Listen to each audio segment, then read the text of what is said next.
Assalamualaikum warahmatullahi wabarakatuh. Pemirsa, alhamdulillah kita berjumpa dalam program acara Cahaya Ramadan yang insya Allah kita akan berbincang bersama salah satu ustadz kita yang sekarang beliau sedang di perpustakaan. Insya Allah kita akan berbincang dengan Ustadz Fadlan Fahamsah LC MHI Hafidhullah Ta'ala.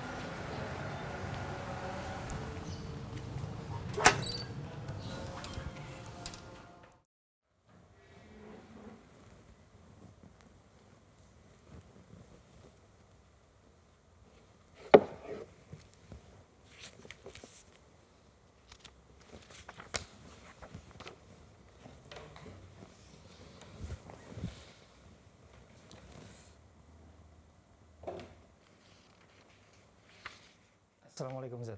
Waalaikumsalam warahmatullahi Gimana sehat wabarakatuh. Ustaz? Alhamdulillah sehat.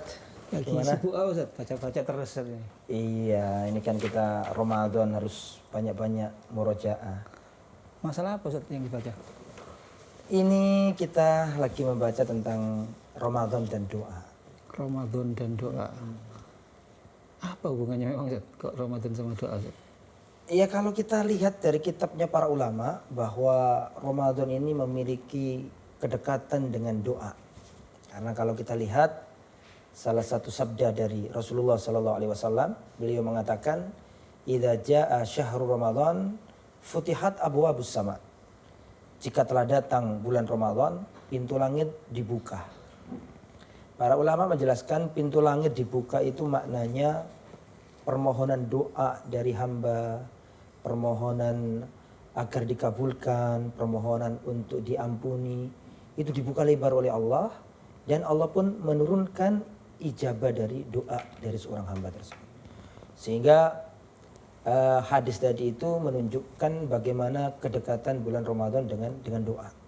Apalagi Rasulullah sendiri pernah bersabda bahwa thalathu da'awat mustajabat. Ada 3 doa yang pasti dikabulkan dan 3 doa ini tidak ditolak. Salah satunya adalah da'watus shaim, doanya orang yang berpuasa. Jadi masalah doa dengan Ramadan ini sangat terikat kuat sekali. Bahkan kalau kita lihat di dalam Al-Quran itu kan seputar antara Al-Baqarah ayat 183, di situ diterangkan tentang kewajiban berpuasa. Ya ayyuhalladzina amanu kutiba alaikumusiyam kama kutiba alal ladzina min qablikum la'allakum tattaqun. Wahai orang beriman, diwajibkan atas kalian berpuasa sebagaimana orang-orang dahulu supaya kalian bertakwa. Itu 183. 184 berbicara tentang orang-orang yang boleh tidak berpuasa karena adanya udzur, orang sakit, orang safar. 185 berbicara tentang bulan Ramadan itu bulan diturunkan Al-Qur'an. Lah, yang anehnya itu 186 ini. Allah berbicara tentang doa. Wa idza sa'alaka ibadi anni fa inni qarib. Barang siapa bertanya tentang aku dekat dan aku akan mengabulkan doa. Setelah itu 187 kembali Allah menjelaskan tentang Ramadan lagi, tentang masalah berhubungan badan di malam hari bulan Ramadan. Jadi, kalau kita lihat dari Al-Qur'an, 183 berbicara tentang Ramadan, 184 Ramadan, 185 Ramadan, 186 tentang doa dan 187 tentang Ramadan lagi.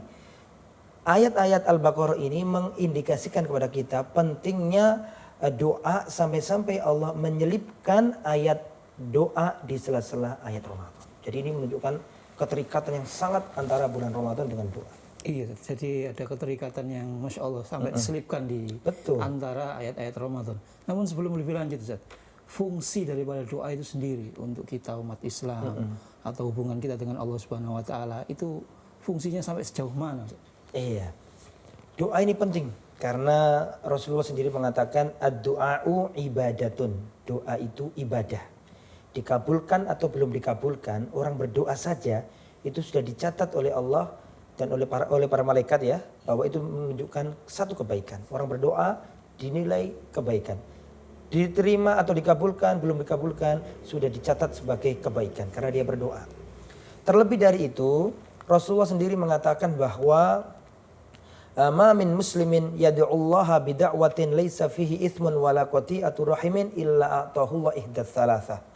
Jika seorang muslim ya dia berdoa kepada Allah selama dia tidak mendolimi orang, selama dia tidak memutus silaturahim, maka dia pasti mendapatkan salah satu di antara 3 hal. Tidak mungkin tidak dapat sama sekali, pasti mendapatkan salah satu di antara 3 hal. Kemungkinan yang pertama, an yu'ajjilallahu lahu da'watahu. Langsung dikabulkan sama Allah. Minta kaya langsung dikasih sama Allah. Itu kemungkinan pertama, langsung dikabulkan. Kemungkinan yang kedua, tidak langsung dikabulkan. Tapi kemungkinan yang kedua, Allah jadikan doanya tadi ditabung untuk akhirat atau disimpan untuk akhirat orang yang berdoa. Belum dikasih di dunia, belum. Tapi Allah simpan doa ini untuk kebaikan orang yang berdoa di akhiratnya. Mungkin untuk menghapuskan dosanya, mungkin untuk mengangkat derajatnya di surga. Dan kemungkinan yang ketiga, tidak dikabulkan langsung, tidak pula disimpan untuk akhiratnya. Tapi kemungkinan yang ketiga adalah Allah menjadikan doa tadi agar orang ini terhindar dari malapetaka, bencana, musibah, sakit dan seterusnya. Jadi bisa jadi orang berdoa belum dikasih sama Allah, tapi anaknya sehat, istrinya baik, itu termasuk bisa jadi bagian dari doa-doa yang belum dikabulkan tadi dirupakan dalam bentuk yang lain. Subhanallah, Masya Allah saja. Jadi nggak ada ruginya. Tidak Orang ada, berdoa pasti itu. dapat. Dari 3 hal tadi, apa ruginya berdoa? Iya, Makanya itu terutama kita di bulan Ramadan ini harus memperbanyak doa saja. Betul, Tapi betul. kan namanya manusia, Ustaz. Ketika berdoa kan ya pengen doanya itu mustajab atau terkabul. Tadi di pertama tadi disebutkan tentang doa-doa mustajab. Itu kira-kira ada enggak, Ustaz, cara atau mungkin waktu atau hal-hal yang bisa menjadikan doa itu mustajab? Iya. Pertanyaan bagus sekali ini dari Anda ya. Jadi doa itu memiliki waktu-waktu khusus yang jika doa itu dipanjatkan pada waktu tertentu itu, maka lebih mudah dikabulkan oleh Allah Subhanahu wa taala. Di antara waktu yang mustajabah adalah yang pertama yaitu sepertiga malam terakhir. Artinya ya kurang lebih jam 2, jam 3 sampai subuh itu waktu yang mustajabah. Rasulullah sallallahu alaihi wasallam mengatakan yanzilu rabbuna ila sama'id dunya hina thuluthul lail al-akhir. Ya Allah Subhanahu wa taala turun ke langit dunia pada sepertiga malam terakhir. Kemudian pada malam itu Allah menyampaikan 3 hal. Man yad'uni fa astajibalahu. Siapa yang berdoa akan aku kabulkan. Wa man yas'aluni fa utiyahu. Siapa yang minta akan aku kasih. Faman yaghfiruni aghfir lahu. Faman yastaghfiruni aghfir lahu. Siapa yang memohon ampunan akan aku ampuni. Itu yang pertama adalah kita berdoa di sepertiga malam terakhir. Dan yang kedua termasuk doa yang mustajabah juga ada berdoa antara adzan dan iqamah. Jadi kalau mendengarkan adzan kita jangan sampai disibukkan dengan pekerjaan. Segera berdoa. Karena kata Rasulullah, ad-du'a'u bainal adzani wal iqamah la yurad. Atau ad-du'a'u la yuraddu baina al-adhani wal iqamah. Doa yang dipanjatkan antara adzan dan iqamah tidak ditolak oleh Allah Subhanahu wa taala. Ya. Kemudian yang selanjutnya di antara waktu yang mustajab adalah kita diperintahkan untuk berdoa ketika sujud. Ya. Rasulullah sallallahu alaihi wasallam bersabda, aqrabu ma yakunul abdu min rabbih fahuwa sajidun. Seseorang itu posisinya dekat kepada Allah atau paling dekat kepada Allah tatkala dirinya sujud. Maka perbanyaklah doa ketika sujud. Makanya Rasulullah selalu memperbanyak doa di sela-sela sujud. Kemudian termasuk juga doa yang mustajabah adalah berdoa pada hari Jumat. Ya. Rasulullah mengatakan inna fil jum'ati la sa'atan la yuwafiquha rajulun muslimun yad'ullah illa a'tahu iyah. Tidaklah sesungguhnya dalam hari Jumat itu ada sesaat, ada sekitar 1 jam yang doa itu dikabulkan. Maka jika ada orang Islam yang berdoa bertepatan dengan waktu tersebut, maka Allah kabulkan doanya. Makanya kalau kita hari Jumat dianjurkan untuk memperbanyak doa. Banyak mas masalah doa yang mustajabah itu. Di antaranya saja ya yang ingin saya, enggak semuanya ya. Di antara tambahannya adalah berdoa ketika safar. Dakwatul musafir mustajabah. Doanya orang yang bepergian jauh itu mustajabah. Dan masih banyak lagi kalau mau dikupas tentang doa-doa yang dikabulkan. Jadi dalam artian itu doa sudah nggak ada ruginya.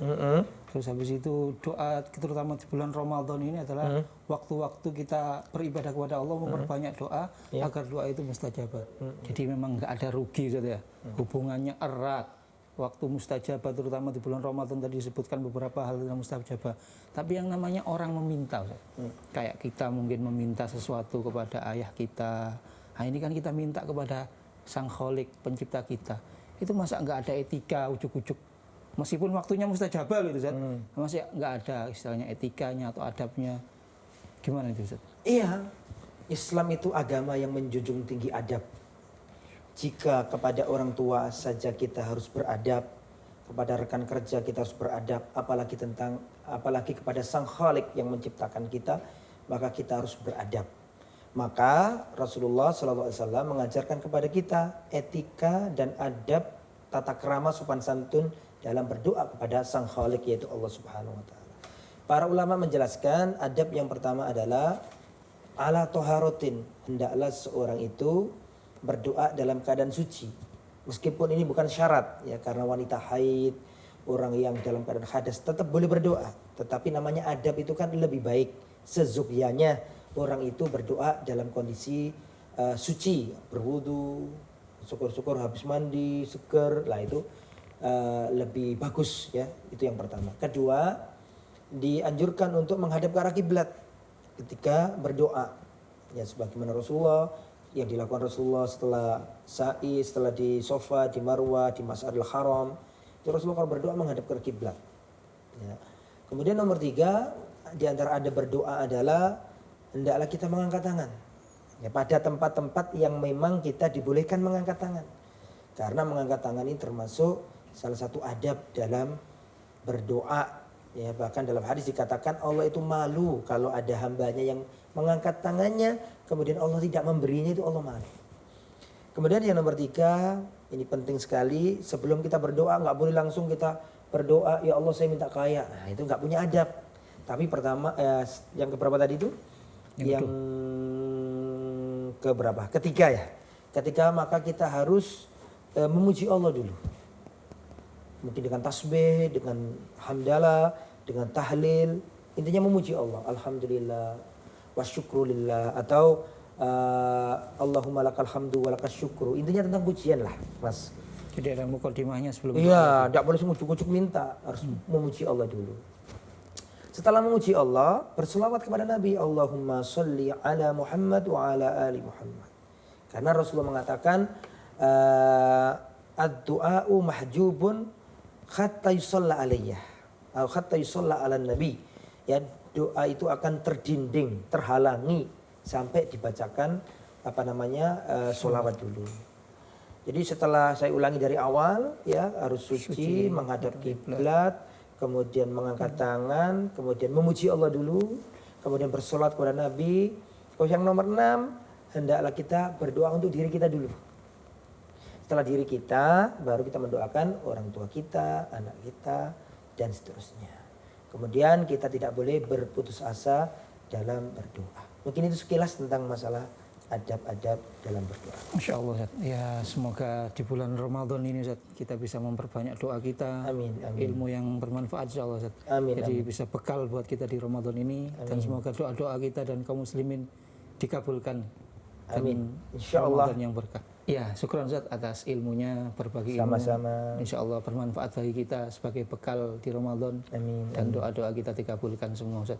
Amin. Ya, silakan dilanjutkan Ustaz. Iya, saya juga mohon maaf, saya lanjutkan lagi ya. Nanti, silakan kalau baca-baca ini, perpustakaannya banyak nih, silakan kalau jangan baca. lupa nanti kalau ditanya lagi Ustaz ya, enggak bosan-bosan. Siap, insya Allah. Kesempatan Oke. yang lain. Ya, terima kasih Ustaz. Oke. Assalamualaikum Ustaz. Oke, silakan. Waalaikumsalam.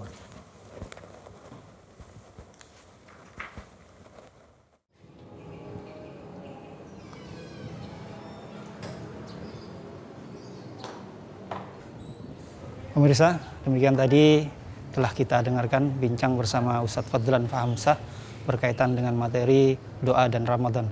Semoga Allah Subhanahu wa taala memudahkan kita manfaatkan bulan ini dengan banyak-banyak berdoa dan menijabahi semua doa kita. Assalamualaikum warahmatullahi wabarakatuh. Suara Al-Iman, sarana penyubur keimanan.